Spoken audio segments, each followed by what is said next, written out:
కాలబెట్టొద్దు, కాలుష్యమవుతారు. ఈ రెండు పనులు వదులు. ఆ శరీర అవయవాలు 9 మందికి జీవితాన్ని ఇవ్వడానికి తోడ్పడతాయి. తల్లి రుణాన్ని ఇటు కూడా తీర్చుకోవచ్చు. ఇక మూడో మార్గం ఏంటంటే, మాలాంటి ముసలోళ్ళు లేని వాళ్ళు మరణిస్తే మా అవయవాలు ఎవడికి తీసుకోడు. గవర్నమెంట్ హాస్పిటల్లో కూడా అనాథలుగా మరణిస్తే వాళ్ళని మార్చురీలో 4 రోజులు పెడతారు. ఎవరైనా వస్తారేమో బంధువులని. ఎవరూ రాకపోతే ఈ శరీరాలని శరీర నిర్మాణ శాస్త్రం అనే అనాటమీ డిపార్ట్మెంట్కి ఇస్తారు. అక్కడ పెద్ద తొట్టులో ఫార్ములిన్ ద్రవం పోసి ఉంటుంది. దాంట్లో ఈ శవాలను పడుకోబెడతారు.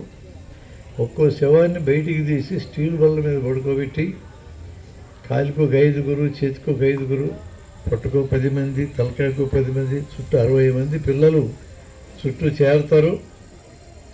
ఒక అతను కోస్తూ ఉంటాడు, ఇంకొతను బుక్ చదువుతూ ఉంటాడు. ఇంకా చుట్టూ ఉన్న వాళ్ళందరూ సెల్ ఫోన్ చూసుకుంటూ ఉంటారు.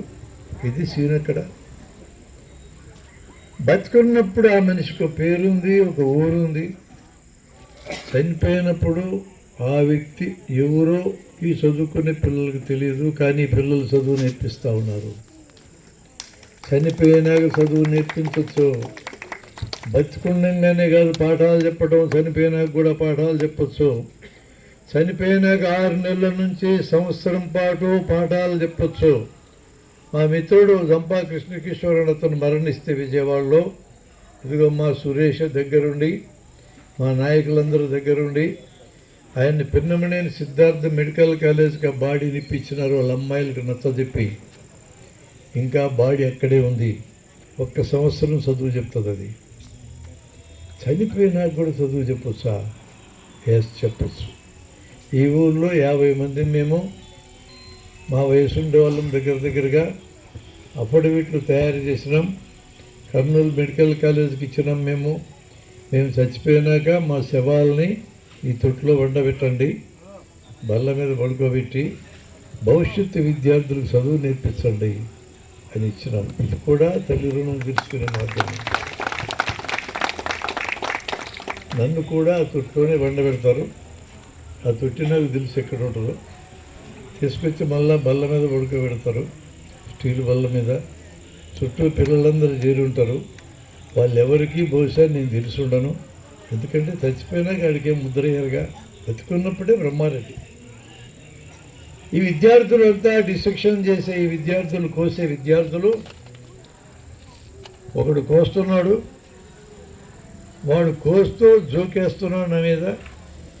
ఎందుకు నా కొడుకు పొట్టు ఇంతలా ఉందని.